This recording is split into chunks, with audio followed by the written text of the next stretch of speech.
High friends, welcome to my channel.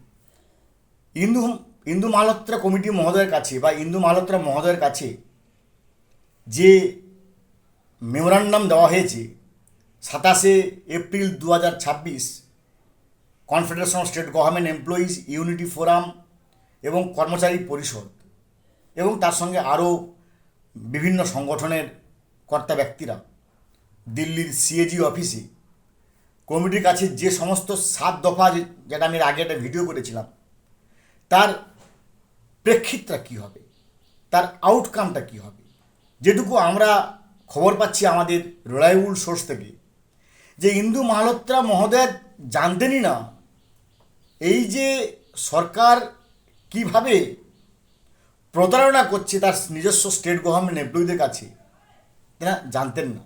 ভাই, একটা state government মানে তিনি অভিভাবক অভিভাবিকা, তার স্টেট গভর্নমেন্ট এমপ্লয়ি তার শক্তি।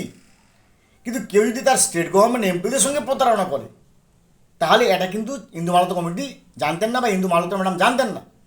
তিনি জানার পরে প্রত্যেকটা পয়েন্টকে তিনি অত্যন্ত কেয়ারফুলি নোট করেছেন।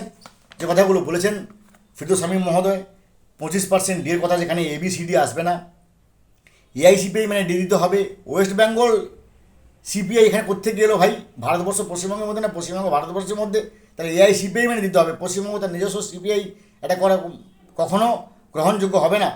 এবং রোপা রুল নিশ্চয়ই একদিন বলেছিলাম 1690F, 1691F এবং 1692F এই সূত্রে দিতে হবে। এবং সাধারণ এমপ্লয়ির ক্ষেত্রে তার বেসিক পে এবং গ্রেড পে তার উপর দিয়ে দিতে হবে। আর ডাক্তারদের ক্ষেত্রে basic pay plus grade pay plus non practising allowance বা NPA এই সূত্র অনুযায়ী দিয়ে বসতে হবে। আর ইন্ডিভিজুয়াল গ্রিভেন্স উইন্ডো খুলতে হবে, অর্থাৎ প্রত্যেকটা ইন্ডিভিজুয়াল তার 5 লক্ষ টাকা পাওয়ার কথা, সে 5 লক্ষ টাকা পেলো না কম পেলো, এটা ইন্ডিভিজুয়াল গ্রিভেন্স উইন্ডো খুলতে হবে। আর পিরিয়ডিসিটি, অর্থাৎ জানুয়ারি মাসে একবার, জুলাই মাসে একবার বা বছরে 2বার দিয়ে দেওয়ার ব্যবস্থা করতে হবে। আর লক পিরিয়ড থাকবে না।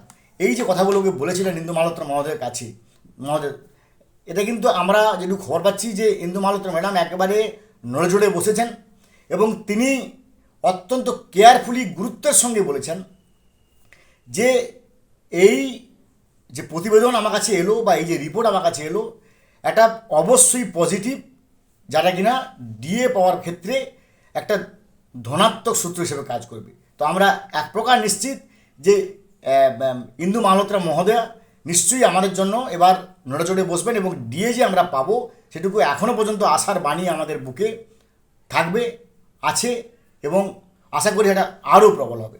ভালো থাকুন, have a good day, thanks.